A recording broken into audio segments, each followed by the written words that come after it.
There exists a text so ancient that its origins dissolve into the mists of prehistory, a document so powerful that kings and popes sought to possess it.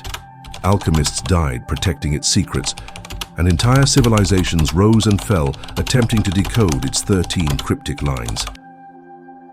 This is the Emerald Tablet of Hermes Trismegistus, the foundation stone upon which all Western esoteric tradition rests. Within its brief verses lies encoded the entire mystery of creation, the secret of immortality, and the key to transforming base matter into pure gold. But the gold spoken of here transcends mere metal. It points to something far more precious, the transformation of human consciousness itself. Legend whispers that this tablet was discovered clutched in the mummified hands of Hermes himself, buried deep within the Great Pyramid of Giza. Others claim it was carved by the finger of God and given to Adam before his expulsion from Eden. Arab mystics speak of it being found by Alexander the Great in the tomb of Hermes, written upon a plate of pure emerald that glowed with its own inner light. Yet for all these stories, the tablet's true origin remains shrouded in deliberate obscurity, as if the text itself resists being pinned down to any single moment in time. What we do know sends shivers through the corridors of conventional history. This brief text, no longer than a page, has shaped the course of human thought more profoundly than libraries full of philosophy. Isaac Newton spent more time translating and contemplating the Emerald Tablet than he did formulating the laws of physics. Carl Jung saw in it the blueprint of the human psyche. Medieval alchemists considered it so sacred that they would only speak of it in symbols and ciphers, creating an entire language of birds to protect its mysteries from the uninitiated. The tablet speaks in paradoxes that crack open the mind. As above, so below, as within, so without.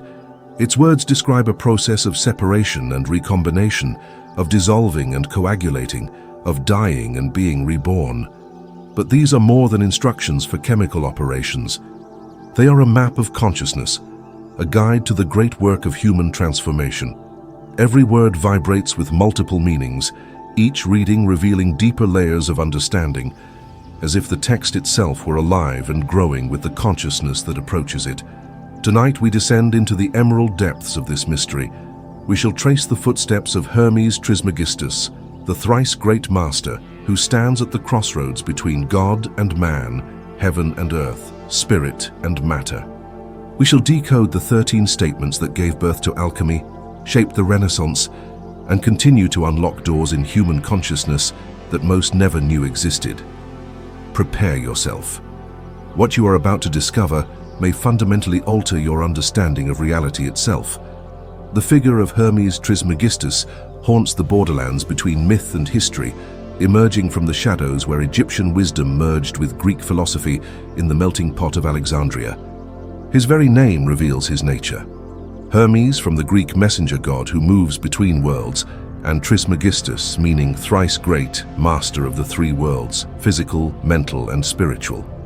But this figure represents something far older than either Greek or Egyptian civilization. He is the inheritor of a wisdom tradition that stretches back to the dawn of human consciousness. In ancient Egypt, he was known as Thoth, the ibis-headed scribe of the gods who recorded the ways of souls in the afterlife and invented writing, mathematics, and magic. The Egyptians believed Thoth existed before creation itself, that he spoke the words that brought the universe into being. His wisdom was said to be inscribed on 36,525 books hidden in secret chambers beneath the earth, waiting for humanity to evolve enough to comprehend them. The Greeks, encountering this tradition during the Hellenistic period, recognized in Thoth their own Hermes and merged the two into a single figure of transcendent wisdom. But the historical reality proves even more fascinating than the myth. Between the 3rd century before Christ and the 3rd century after, a remarkable body of texts emerged from Alexandria, that great library city where East met West. These texts, known as the Corpus Hermeticum, claim to record the direct teachings of Hermes Trismegistus. They spoke of the divine nature of humanity, the living cosmos, and the possibility of achieving gnosis, direct knowledge of the divine through inner transformation. While scholars debate whether a single historical figure stands behind these writings, the impact of the Hermetic tradition on human thought remains undeniable. The Emerald Tablet itself first appears in Arabic sources around the 8th century, in the writings of Balinus, who claimed to have discovered it in a cave beneath a statue of Hermes in Tirana. Yet the wisdom it contains echoes through much older traditions. The same principles appear in ancient Chinese alchemy, in the Vedic texts of India, in the mystery schools of Greece and Egypt. This suggests something profound. Either this knowledge was transmitted through hidden channels across vast distances and time periods, or it represents fundamental truths that awakened souls discover independently, written into the very fabric of consciousness itself. The medieval Islamic world became the guardian of Hermetic wisdom during Europe's Dark Ages. Scholars like Jabir ibn Hayyan, known in the West as Geber, developed sophisticated alchemical practices based on the tablet's principles. They understood that alchemy operated on multiple levels simultaneously. Yes, they sought to transmute base metals into gold, but this external work mirrored an internal process. The lead to be transformed was the heavy, unconscious aspects of the self. The gold was enlightened consciousness. The laboratory was both the physical workspace and the human body and soul.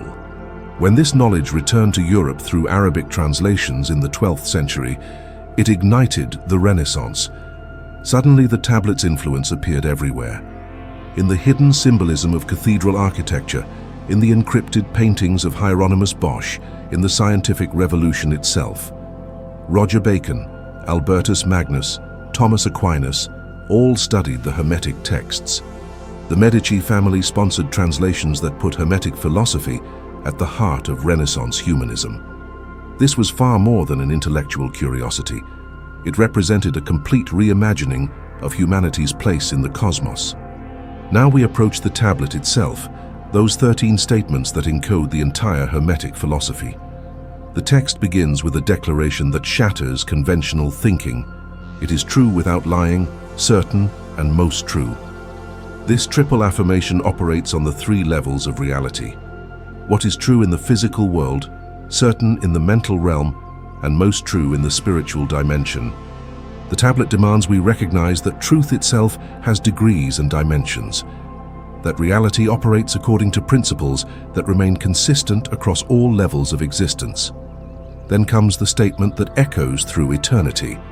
That which is below is like that which is above, and that which is above is like that which is below, to accomplish the miracles of the one thing. This single sentence contains the entire holographic theory of the universe, the fractal nature of reality, the relationship between microcosm and macrocosm. Modern physics discovers this same principle in how atomic structures mirror solar systems, how patterns repeat across scales from the quantum to the cosmic. But the tablet revealed this truth 3,000 years before microscopes or telescopes. The text continues describing a process of creation and transformation.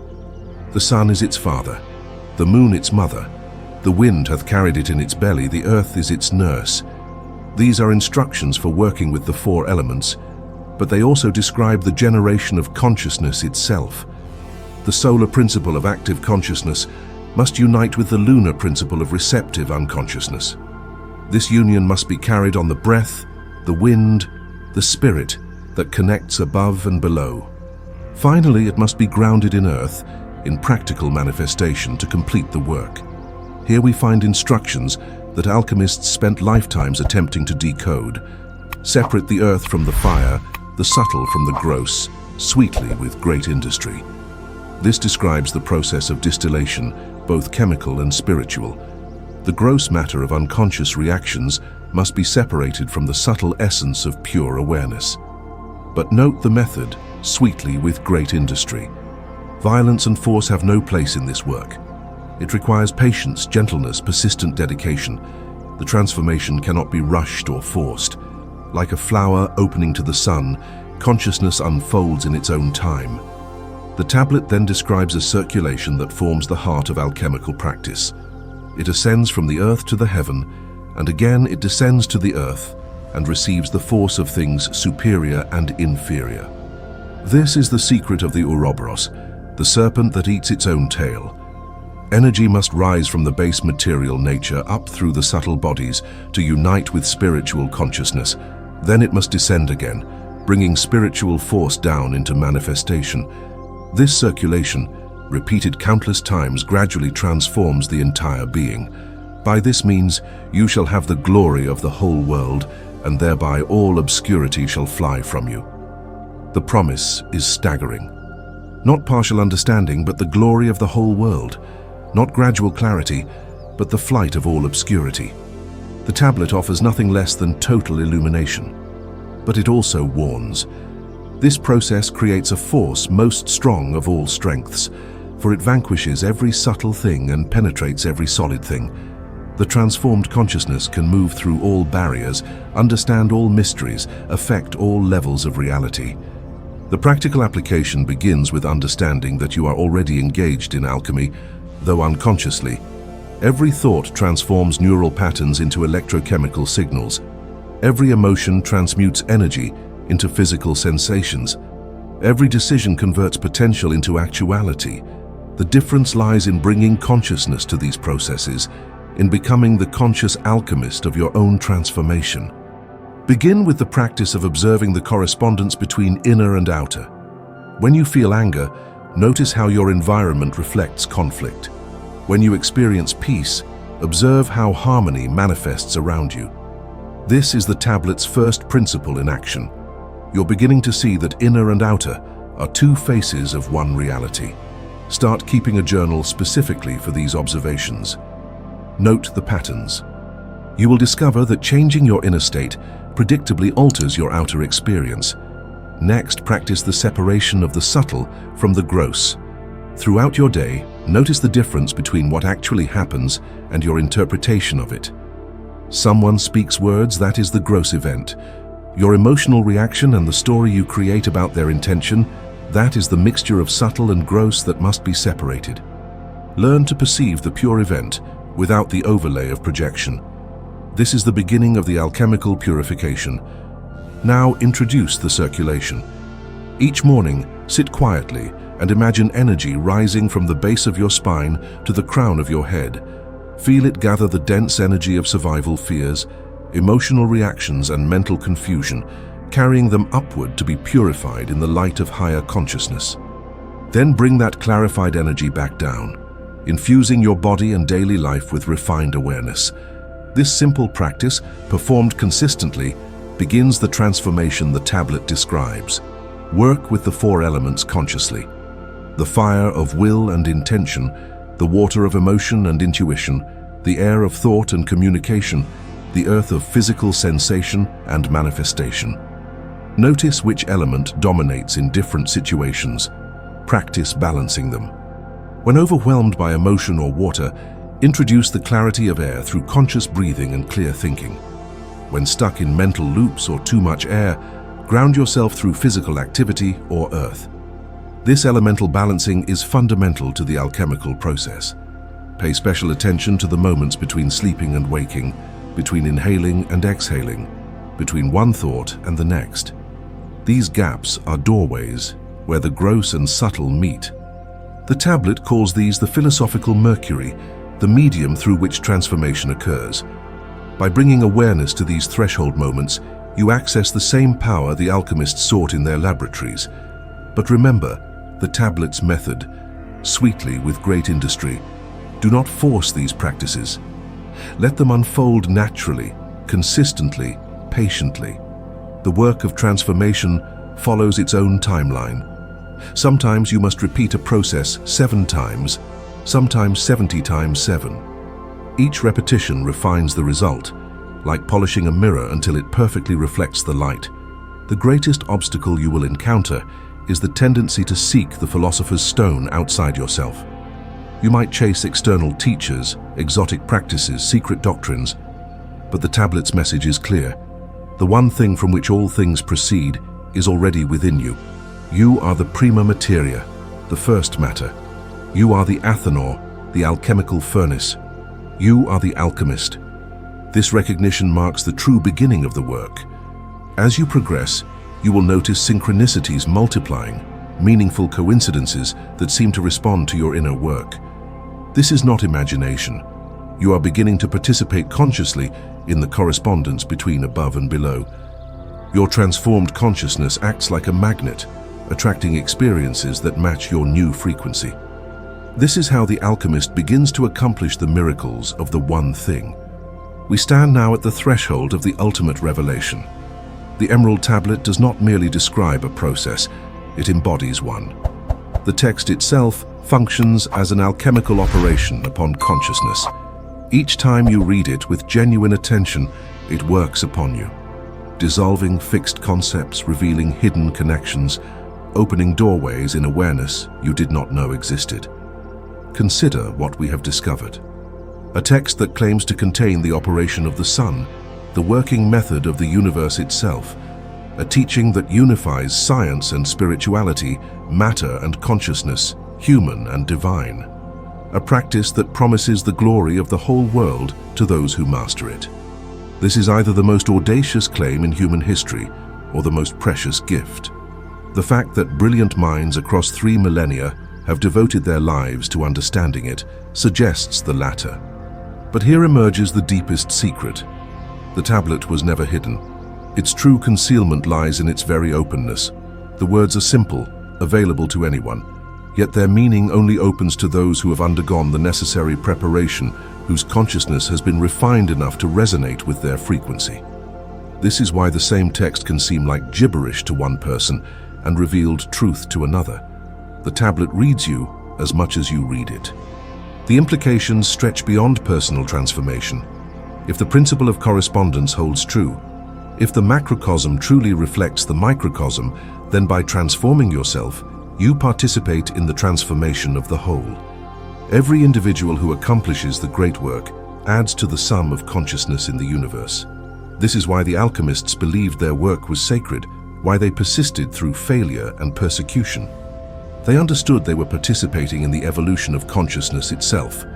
Modern science unknowingly confirms many of the tablet's assertions. Quantum physics reveals that observation affects reality at the fundamental level. Neuroscience discovers that contemplative practices physically rewire the brain. Epigenetics shows that consciousness can alter genetic expression. The boundary between mind and matter, subject and object, dissolves under scrutiny, just as the tablet always insisted. We are rediscovering through complex equations what Hermes encoded in 13 simple statements. Yet knowledge alone accomplishes nothing. The tablet demands practice, application, integration. It asks you to become a living experiment in consciousness, to test its principles in the laboratory of your own life, to discover through direct experience whether its promises hold true. This is the path of the practical mystic, the spiritual scientist, the conscious alchemist. As we close this exploration, remember that you now carry within you the seed of this ancient wisdom. The Emerald Tablet has been transmitted once again from mind to mind, from consciousness to consciousness, as it has for thousands of years. What you do with this knowledge determines whether it remains merely information or becomes transformation. The choice, as always, rests in your hands. The work begins the moment you close this teaching. Every breath becomes an opportunity to practice the circulation. Every challenge becomes material for transmutation. Every day becomes a step in the great work. You need no special equipment, no secret initiation, no external permission. The laboratory is your life. The first matter is your current state. The philosopher's stone is your transformed consciousness waiting to be revealed. Some who hear these words will dismiss them as fantasy. Others will file them away as interesting philosophy. But a few, the true children of Hermes, will recognize the call they have been waiting for. They will begin the work. They will persist through the dissolutions and coagulations, the blackening and whitening and reddening. They will discover that the promises of the tablet are not metaphorical, but literal. That consciousness can indeed be transformed, that the glory of the whole world awaits those who complete the work. The Emerald Tablet remains available to all, yet understood by few. Its secret hides in plain sight, protected by the simple fact that only those ready to receive its wisdom can perceive its meaning. Now you have been introduced to this wisdom. The seal has been broken. The first step has been taken. Where this path leads depends entirely on your willingness to walk it. The tablet has spoken. The rest is silence, and in that silence, the real work begins.